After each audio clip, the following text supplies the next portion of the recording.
Hey guys, this is Vic Merck with Team Relinquished, and I'm here with Todd Carlson. I got 18th. I went 5:03. Apparently would have top 8'd if I didn't go in the time in the final round. I was playing PEPE today at regionals. Pretty standard build with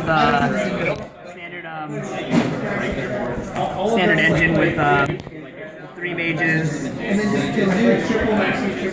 3 damage jugglers, and then 1 of American Conductor because it's the lower scale, and then the 1 of Trick Clown and Hat Trigger inside. I played 3 PEPE decks today, and a lot of them were all different variants. My first round, he was playing the Brilliant Fusion variant, and he had Traptrix, Ophelia, and Infinity boards. They're pretty hard to break, but I feel that running the Vector Draco Slayer engine is really superior. This lets you thin out your deck so much, and Ignition Synchro is just too powerful. The fact that you can do Draco face off at instant speed, and you can beat a Maxi is just too good. It is a bit of a roulette. I did get a couple of clutch dice rolls in my favor to get luster in my pendulum zone, which was pretty cool. People forget that this is also a low scale. Some people weren't even running this, and the fact that you can pop your own flush fire if you wanted to. Pretty standard Performapal engine, leading off with the 3 jokers. And then each of 3 jokers, the ever popular keyboards that you fetch off the jokers. And then with the keyboards, you're probably going into the overpriced 3 sorcerers wizards. And then with that, with maintaining the number of names you need for Performapal, you just have a standard guitar and double Lizard Draw. And Lizard Draw is key because it's reptile and you can fetch for it with King of Imps if you have to. Segue into Gigabyte. This is pretty clutch in outing a Dark Law. I played Heroes round 3 when Anti-Spell Dark Law go. So I had to deal with Dark Law first and then when I grind Anti-Spell. And then I was expecting to play more PEPE, so this was last minute. We main decked 2 Ogres at the side of the 3rd. It was pretty key in my 7th round against another PEPE deck that was also maining Ogres. It's very important to hit the keyboards because it's like Baylor, except it hits just about everything. Exactly. Spells are very, very simple. I ran 3 face-offs. You're never ever going to get all 3 off unless you run 3 vectors. I opted to only run 2. I only had 1 time when it was dead, unfortunately, so it is a factor. But I feel like it's like risk versus reward, and it was a very high reward for me today. Wavering Eyes. Card's pretty self-explanatory. It's Wavering Eyes. Any pendulum deck should probably be running it. Surprisingly, I clutched, plus I got the Force ability twice today because people overextended. Last minute, I didn't go 40, I went 41 with Twin Twister. This card was actually very clutch against the Cosmo matchup. They went double Kaiser Coliseum game 1, thought they had me, and then I dropped the Twin Twister, Pitch and Juggler, and broke the board and killed them. So they were very caught off guard that I was main decking Twin Twisters, and that made them very scared going to game 2. Trap lineup, I've seen everything from running 3 Solemn Strikes to no Solemn Strikes. Have to run Treacherous Trap Hole in this format, it's just too strong. Something else pointed out, he made Branderson, he noted that if people were going to Baylor my Crobat Joker when I had Ophelia out, I could in fact trap hole the Joker and the opposing monster and still get the Joker effect. I never got to do that, but I did Treacherous Trap hole my opponent's Flying Sea, and when they were trying to cast out my Ophelia back. So card's just very clutch. Time Space is just huge. It hits the Cosmo cards, it's great in the mirror match, it's just an overall solid card. I expected a ton of Cosmo, which was great because I played 3 of them, and it just hits the Dark Destroyers. It sucks if they have the Strawman though. That did happen to me, and so you got the replay Destroyer and then give it but I had to make it work for it. And then ran the Silver Bullet Strike. It's very, very strong. Lets you break boards, stops Infinity. It just gets you where you need to go, and then obviously it's just a very strong card. If I had the option, I might have sided another one. I didn't have 6 loaned out to other teammates. Okay. Do you want to do side or extra first? I guess we could stay with the side. Tortuga, Water Turtle is broke. I brought that in against every Cosmo player. I even brought it against the PEPE decks that like to overextend with Infinity, and it just took a dump on them. They're like, oh, I have Dark Destroy, I have Farm Goal, you can't do anything. It's like, well, I'm dropping that. Like, respond, like, it's an inherent summon. It happened. Handed out blowouts. A lot of people do not realize that at all. They don't see this, and this card's going up. If you don't get these now, you're going to be behind. Maxi, this card is just too good. The reason why I didn't main it is because I thought I was going to see more Pepe. That's why I went for Ogre, and then going into game 2, I was just bringing Maxis, because I'm assuming in the mirror you always want to go first anyway, so this is allow you to catch up. Denko Seka. Probably wouldn't have gone in time and lost in or drew in time if I would have main deck these and or if I would have signed these progressively. Grand Horde Heaven is very, very bad for us. Denko just shuts down and then you just pendulum after that and you win. So these are very good. I should have sided these more aggressively. The third Ogre, because the mirror match is very key in being able to stop keyboard and turtle and all this really big plays. Hitting Columbus is huge, so they can't make Infinity, or if they already had Infinity, it's still another out. Veilers, surprisingly, was like the least used card I did this entire day. I thought I was going to have to bring it in more aggressively to stop the PEPE decks, but when they played a Joker, I didn't care. It's when they played the Monkey keyboard. That's when I cared. Because even if I Veiler Joker, they still have a Joker. If I Ogre the keyboard's gone, they can't pendulum back, and they're F. Yep. I'd rather go 1-for-1 hard instead of a soft with -1. Second Twister, I brought this in a lot. It's just so clutch. All the Cosmo decks were like really big on the Kaiser Coliseum today. I saw so many of them running that. And it's just really strong with breakboards.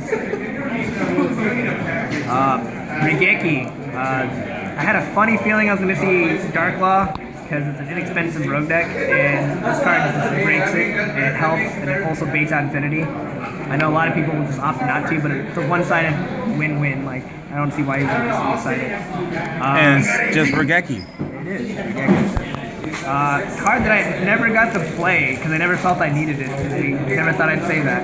Magical Spring. I brought in 3 because again I thought I was going to play more Pepe, but all the variants I saw, I just felt that my list was better, more aggressive, and more consistent. That I didn't even need it, and I never brought it in because I never lost any of the Pepe matches. And then finally, Emptiness. It's very clutch. It was actually helping me grind out the Cosmo player when they were running the Reasoning variant, because even if they change E-Telly, they can't do anything after that. E-Telly resolves, they get their pilot, but they can't jump into a starship. So, might have main decked this instead. It's just overall very good. I'm reluctant on the main deck though, because you can lock yourself out, and you're screwed. Extra deck's pretty standard up to a point. Dinoster, this card's really clutch. I played it a lot, especially against the Cosmo decks. I had a lot of opponents go Slip Rider, Target Scale. I said your effect resolves, and they said why is it destroyed? I was like, you read my card, sir. What does that say? Extra Scale and protect your Pendulum monsters. It also revives your dead Pendulum Draco Slayers in your graveyard. I actually did it a couple times for max value. This guy is hands down staple. Dropping 2 and then wiping your opponent's board for 4 is just insane. And then people forget that you can special another guy in the defense mode. You can't synchro with it, but you can either overlay or contact out. It's just too good. Pretty standard paladin. A lot of people don't run him. I think he's very solid. End phase, if you have a slow hand, you can get whatever you want. It's pretty key. I had a really slow hand only had one really slow hand the entire day, and I made him turn 1 and then brought my higher hand back to life on my second turn. Dweller, I never played any Burning Abyss. I did make it against Cosmos, which is pretty key because it turned off all their Dark Destroyers. They were very sad about that. This card is definitely a sleeper. I think this card's better than Infinity. Trap Trick Ophilia just lets you makes your opponent have to play around it, and it lets you set up like the pace of the game. Obviously, your first trap card you have to dump is Treacherous Trap Ball. Be very careful. You get players that want to learn to get better. If you Treacherous Trap Ball and you target her, she will die. It's a card effect, not a trap. Also, know that if you drop this in against an opposing Refugio and your opponent is special and they want to time space it, let it resolve. They're not going to pay any life, but they just lost a time space because this card is unaffected by trap space. So just make sure you read your cards, and if your opponents don't, that's great. 101's 101. It did a lot of work for me, surprisingly. It's great. 8 clowns. It 8 infinity. It just does work. Diamond Dire, it's great for the back rows, especially when you're trying to out a potential threat. If you think they have a clutch, Mirror Force, you want to preemptively make them pull the trigger on Wavering Eyes. Or God forbid you want to just pop your own Clutch Fire. I love this card to death. I'm glad that it's seeing more play now. At the end of the day, it's a 2500 rank 4 that kills Janklaw. And God forbid you just juice it up and you're guaranteed. I like what I call the threshold. If they're at 2500 or less, you just drop a belly that's automatic win. People forget that it's really easy to get there. It's just a solid rank 4.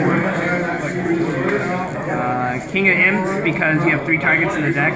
Most often you're probably going to get the Wizard draw, but there's sometimes you need to get the Turtle because it's a high scale of 6. And you need to meet those requirements, especially with monkey board. Wizard draws also the same way, but I like being able to... You can't get the turtle's awkward. Oh, you're right. I'm talking about Gigabyte. I apologize. The water guy. I meant the water guy. Yeah, Gigabyte. Thank you. Tappy's Magician. He's pretty much standard. You double strike him. He floats. Just remember, he requires 2 spellcasters. Castel, pretty self-explanatory. Yep, one of the best of these. Last minute. Talomus, you think it's going to be Nova Infinity. It's not. It's Diamond and Ladies. Diamond again for the burning of this matchup. Ladies, because this card is, again, I think Infinity is a great card. I just don't think it's that good. Every time someone dropped Infinity on me, they lost. I never lost Infinity. I make Ladies with 3 materials, and then end of turn added this and attached 3 to drop the Ladies for 2 materials, and my opponent scooped because I was going to break his board and then reset my board, and he couldn't do anything. Infinity is very limited in the fact that it can negate any card activation, but what I simply did was I just, against all my opponent's infinities, if I just normal summon a Pendulum monster because they couldn't break my board, if I synchro into a basic Ignister, I run over Infinity naturally, and then I can still Ignister the rest of the board. Infinity is great, just people are just on it too much and they think it's the end all be all. And because of that overconfidence, I was able to break every Infinity board and not lose to a single Infinity. So, don't forget about Pleiades, guys.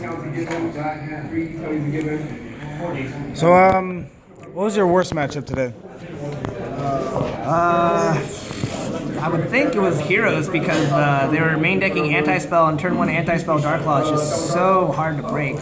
I was just really fortunate that I opened a lot of Silver Bullets and had Gigabyte in my hand to special summon and rank out and just reclaim the board state, because with Anti-Spell out, any spells they draw, they had to set 2. So it was a super grind where you just have to cycle the Darklaw out and then pop the Anti-Spell either by Diving Well for a Castel, so it's really rough. The mirror match was definitely skill intensive. All my opponents thought that second was optimal. I disagree because being able to set up and just having the amount of infinite draw you have was really clutch, especially when God forbid you open double Wavering Eyes. I did, and my double Wavering Eyes beat out his Twister Wavering Eyes. It's because he had to react first after my establishment. So the mirror match is probably going to be tough. Obviously Monarchs is going to be interesting. Cosmo's still a deck. Never got to play Burning Abyss. I saw them on the top tables. I imagine that's going to be really interesting because of Fire Lake. Yeah. I actually lost the Fire Lake myself. Yeah, I was kind of sucked round 2. genuinely concerned about that because that's why I decided so heavy for it with Diamond and stuff, but never saw it. So, Well, everyone, this is Vic Merck with Team Relinquished, signing off.